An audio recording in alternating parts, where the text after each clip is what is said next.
Let us pray.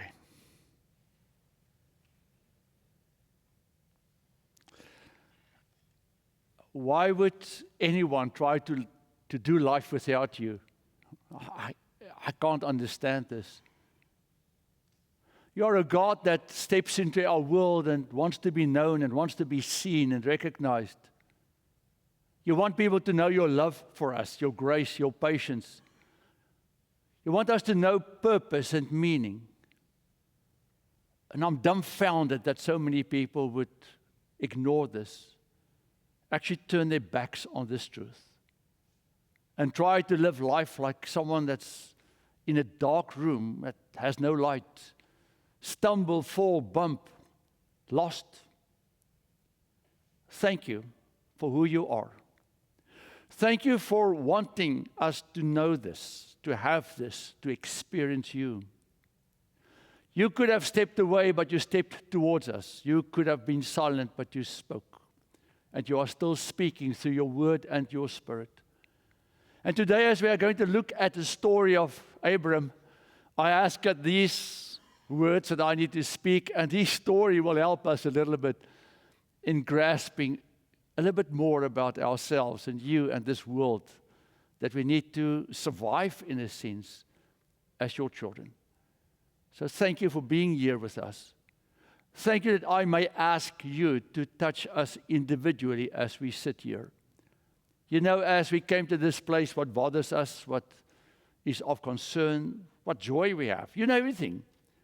But I ask that you will meet us and provide for us in the way that you know will serve you and your kingdom. In your name we ask this. Amen. So I'm busy with a series of mine on the book of Genesis. That is, in a sense, then, a revelation already of God and His presence in our lives. Toxic time travel. Sounds like something from a science fiction book or movie or story. If you just listen to the term, it sounds somewhat painful. You know, there's a toxic part of it, and toxicity is normally not a good thing. It's like going on a time travel and you have now some lettuce with you. Because I've heard that lettuce can now be dangerous. Who would imagine? I'm sorry to say this, but all of us have been toxic time travelers in a way. Let me explain. This is a phrase that was coined by this person, Dr. Rue Wilson, who was a staff psychologist, or is at Harvard's Counseling and Mental Health Services. She said the following. She said, toxic time travel is when faced with uncertainty, many of us start spiraling, mentally replaying past mistakes or projecting into imaginative or imagined futures. This is toxic time travel. We try to feel more in control by imagining different outcomes, Wilson explains, but anxiety is such a powerful emotion that our thinking often becomes catastrophic. We get stuck ruminating, overwhelmed by what-ifs, and disconnected from the present, where we actually have the most certainty. Think about this for a moment. We get disconnected to the present, where we have the most certainty. So toxic time travel has to do with the spiraling thing that happens in our minds. You know, it's something that is just in your brain, where you try to negotiate the world that you live in, and then all the things that's happening with you, and you start to spiral, and you start to lose yourself a little bit in this process. Today we're going to look at a person in the Bible. His name is Abram, who experienced severe toxic time travel experiences. And let's go and find out what happened with the father of faith that, in a sense, is given to us as an example of what faith should look like. Let's find the story. Genesis 12. Now there was famine in the land, so Abram went from Egypt down to Egypt to reside there as an alien. But for the famine was severe in the land. When he was about to enter Egypt, he said to his wife Sarai, I know well that you are a woman beautiful in appearance, and when the Egyptians see you, they will say, this is his wife. Then they will kill me because they will let you live. But they will let you live. Say you are my sister, so that it may go well with me because of you.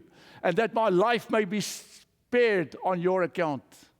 When Abram entered Egypt, the Egyptians saw that the woman was very beautiful. When the officials of Pharaoh saw her, they praised her to Pharaoh. And the woman was taken into Pharaoh's house, and for her sake he dealt well with Abram. And he had sheep and oxen and donkeys and male and female slaves, female donkeys and camels.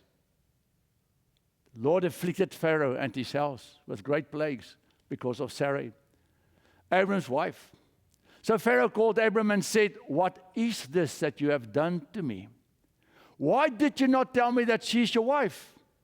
Why did you say she's my sister?" Said, "I took her for my wife. Now then, here is your wife, take her and be gone." And Pharaoh gave his men orders concerning him. They set him on the way with his wife and all that he had. This is the word of our Lord. Right. Let's look at the context of this whole story. We've heard this a week or so ago that Abram heard God's voice. In some way, shape, or form, God spoke to Abram. And he said to Abram, "I want you to leave your family. I want you to, well, not your close family. They had to take them with him, but his greater family. I want you to leave your family, your place where you stay, and go to a place where I will show you where you need to go." And then Abram obeyed that order, obeyed that call that God gave him. And in the book of Hebrews, in chapter 12, it says, "And Abram went without knowing where he was going to end up." So he started to trek just because of God's promise. That God said, "I will be with you. I will give you a land. I'll make you a nation. I'm going to do wondrous things through you. Through the acts I'm going to bring in your life, the world will know that I am God." And God brought eventually Abram, as we heard today, to the land in this beautiful song, to the land of Canaan. Now there's famine. The place that God brought Abram to has a famine. This right after God gave him all the blessings. God said, "Go, I'm coming with you. I'm going to make you a great nation. I'm going to give you a land." All of these things that I've already said. Right after this, he comes to this land, or came to this land, and then there's this famine. And the famine means there's no food. There's no food in the land, not for him or his livestock. Now, the Bible doesn't tell us really what Abram thought at this point. But I think Abram already started to struggle a little bit with this whole God thing in his life. He started to struggle with this whole commitment thing because the only thing he had was God speaking to him in some way, shape, or form, God telling him that I'll be with you, and he's got nothing else to cling to, and now he sits there, and I can imagine that he's saying to himself, but was this worthwhile? Following the word, the voice of God, obeying him to end up where I am now because things are not great. Then Abram was forced then to move to Egypt, where in verse 10 it says that he's going to be an alien there.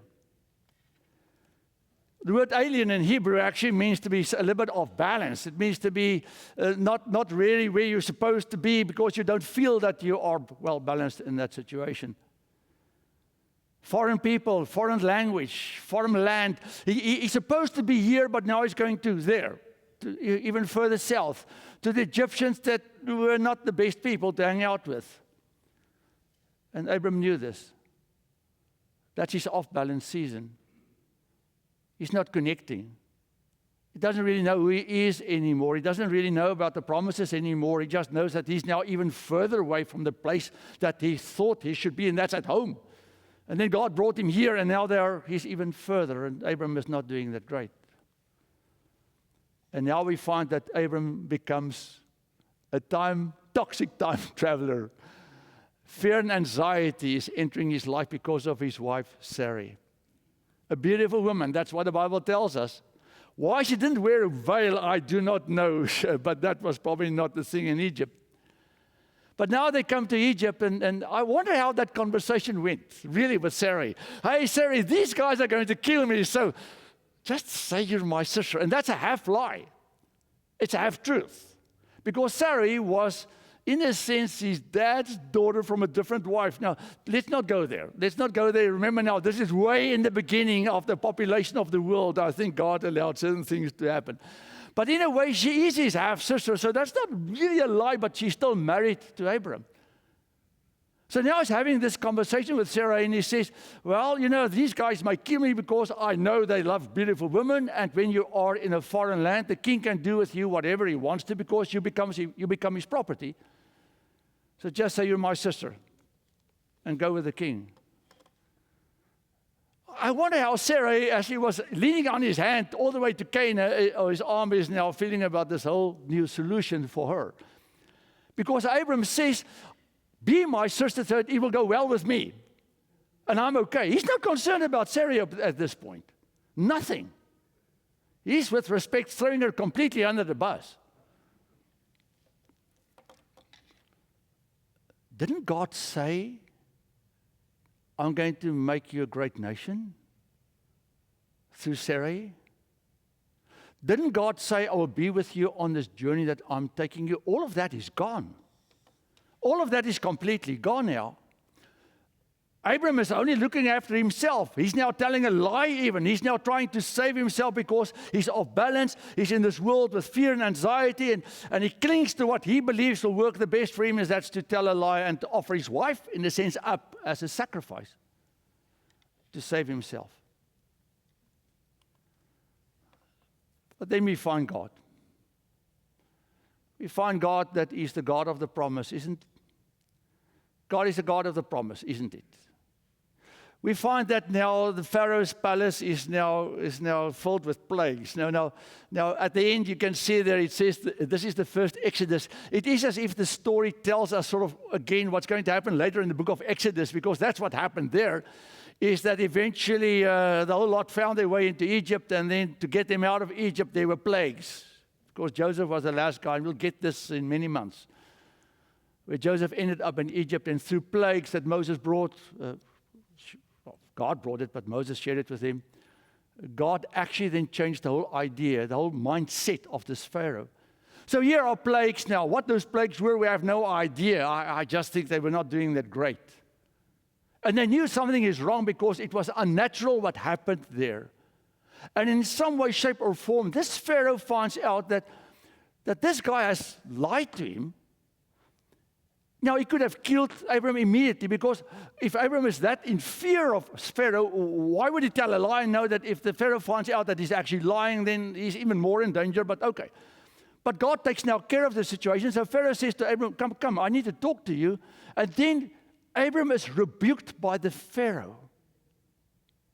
The Pharaoh who's a king of this world, who represents this world, rebukes the vessel of God. Why did you do this to me? Then the Exodus. Abram took all the stuff that he had, his camels and all these things, and eventually started to find his way back to the land that he has to go to. Right. That's the story. Amen. How do we apply this? How do you apply this to 2026? Number one that I have on my list is scarcity will come right after the blessing. Do you know what I say to you every single Sunday when you leave this building? I say, please receive the blessing of our Lord. Isn't that what I say? Then I hold my hands out like this, not like this. I'm not giving up. I'm blessing you. That's how they blessed people in the old days. They would have their hands out horizontally on their heads. Every Sunday I tell you the Lord says that I will bless you. That means that God says I will be with you on this journey as you leave this building. And I ask of you as you leave this building and of myself to go and share this blessing that God has given us. And what is the blessing? The blessing is that we know Him. The blessing is that we heard a word from Him.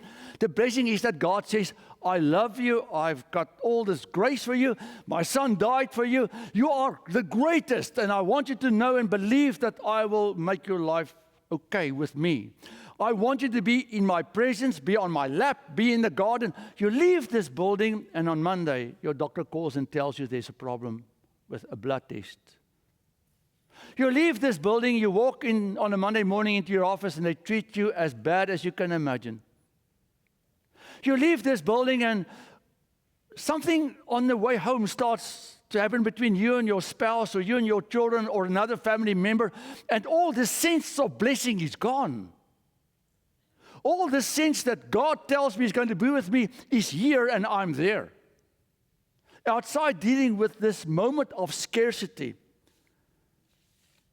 Scarcity can be anything. It can be relational. It can be emotional, where I just feel so down. I had someone recently say to me, I don't know what's wrong with me. I feel so down. I said, are you tired? Yeah, I'm tired. Then how can you think that you will be emotionally high if you are physically down? Then you will be also a little bit emotionally exhausted. But financially and physically and emotionally and relational, all of these things can be scarce in our life sometimes. And the moment when these things become scarce, then we start sometimes to wonder a little bit about the blessings. And the problem with the scarcity is that it also brings us into an off-balance season. What does an off-balance season mean? It means that we start to question ourselves. This spiral thing that this lady, it's a little bit of a weird phrase, but I like to get your attention. But this toxic time travel thing is, in a sense, applicable to exactly to what happens with us. It means that when I'm in my off-balance moment, because I'm surrounded by things of uncertainty and of scarcity, I become anxious. I become fearful. I don't really know who I am in a sense, because I need to take control now of this situation. I need to end it. I need to get through it. It overwhelms me. How many people in your life have you talked to that says to you, I'm so overwhelmed? They're overwhelmed because they're running out of energy. They're running out of time. They're in the space of scarcity, and they are overwhelmed because their mind can't control all these things, and they're becoming desperate. And I'm talking about myself. How many times in my life I would wake up at 3 a.m. in the morning or 4 a.m. in the morning, and your mind is like a washing machine, isn't it? Just going around in circles with all kinds of stuff that you can't control at 3 a.m. in the morning, but your mind is keeping you awake because you are trying to figure out solutions. And sadly, our solutions are not always the best. Our solutions are not always the best. That's what happened with Abraham. He completely forgot all the blessings and the promises that God gave him. He started to decide, how should I now address this? And he became someone who felt extremely lonely and disconnected to God at this point. You don't read that he prayed. You don't read that he turned his face to God and pleaded. What we did see and do see is only how he went downhill in this whole process. And he eventually gave up his wife, in a sense, almost as a sacrifice to save himself. So the problem is that in this time of disconnect, we sometimes make decisions that can include lies, that can include deceit, that can include so many different things that's applicable to us. It doesn't mean I'm going to sacrifice my wife now as an offering, or those kinds of things. It just means that I'm starting to make decisions that are not biblical. Maybe not biblical. That I try to find escape routes from the stress. Maybe start to drink too much. A lot of guys during this time would turn to pornography because that becomes like an escape for them. And then they get addicted to this thing. There are many different ways that we try to escape this moment of uncertainty in the sense of unbalance. Some people go on a shopping spree and they pay too much money on stuff that they don't need just to try to feel a little bit better, and they put themselves even in the worst situation. I can give you so many examples, but you need to figure out your own example. I'm not going to tell you all those that I thought of. But what do we find in this story? We find a God that never disappeared, did he? We find a God that even though Abraham messed up big time, God didn't come and he said anything to Abram. He used Pharaoh to do it. God said nothing. He just stopped the whole process. God stopped it from going further. I think when Sarai walked through that door, things started to go wrong. I really think Pharaoh didn't have that much of a great time with Sarah in his house because God would not allow that. So everything started to turn sideways. And that's, to me, the most amazing thing is that sometimes we make, with respect, we all are really stupid, aren't we? In many different ways. We do stupid. We sometimes make decisions that are really weird because we're afraid, we're anxious. I do not know what to do now, so I think this is the best, and it's not always the best. And you know who picks up the pieces behind us? The only holy living God.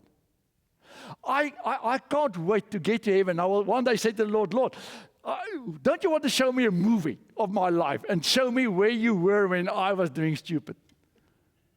And I think it'll be a feature longer than this Odyssey. That's 3 hours long.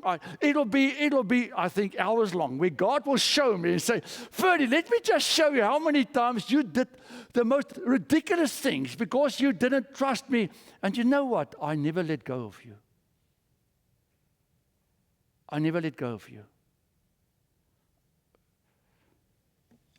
You know that day when you were so upset at work and you yelled at people and you treated people like they are not worthy? You know that day when you cheated and you whatever? You know, you drove home that day and there was a drunk guy on the road. And I stopped him. He was a minute behind you because I kept him at a street light, not to eat you. I wonder how many times the living Lord has saved us from accidents and from bad things happening, even though we are not always aligned with His will or His word. And many times our out of alignment has to do with us trying to cope with this life that fills us with scarcity, with fear, with anxiety. Because at the end of the day, it's God's kingdom that will come. It's irrelevant what I do. God will still reach His goal with His kingdom in this world. And many times I'm standing a little bit in the way of His kingdom. But God says, I will still make my kingdom come. But for my kingdom to really come, I'm asking of you to be a good representative of me. Do not let the world ever reprimand you. That is, I think, the thing that touched me the most almost in this story. That Pharaoh had to say to Abram, what did you do to me? Abram is supposed to represent this God of heaven and earth. Abram's story is supposed to try to tell the world that there's a God he believed in that brought him to where he's at. It's irrelevant if it's now Egypt. But at the end of the day, the world just shakes its head when they look at the child of God and says, go. Go. Lord Jesus, how many times in my life did I act in a way that somebody said, do not want to be a part of this. I can't be a part of this. Go. Is this the story in the sense of the church? Not us. But why is America in such a bad shape what Christianity is concerned? Could it be possible that we that are supposed to be the vessels of God in this world is now reprimanded by the world telling us that you guys have failed us in a sense by standing up for the truth?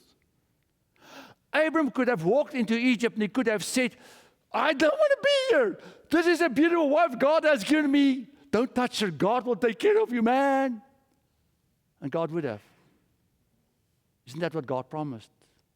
And even if it turned out completely sideways and he was killed, God's kingdom will still come. But that would not happen. But is it possible that in this world that we have failed like Pharaoh failed? Not Pharaoh. Abram failed in front of Pharaoh. Why did he fail? Anxiety and fear. You see, the same things that impact all people impacted him in a similar way. Because we are not immune to fear. We are not immune to anxiety. We are not robots because we now believe in Jesus. We are normal humans. So what must I do with my fear, my anxiety? the last thing there was, it's the story of God's grace. I will say this at the end. Do you know what the next thing is? I didn't read it. When Pharaoh said, go, they journeyed on by stages from the Negev as far as Bethel to the place where his tent had been in the beginning, between Bethel. Bethel in Hebrew is the place of God. And Ai, to the place where he had made an altar at the first. And there, Abram called on the name of the Lord. There's the answer. There was his whole answer. When the famine came, Abram should have gone to the altar.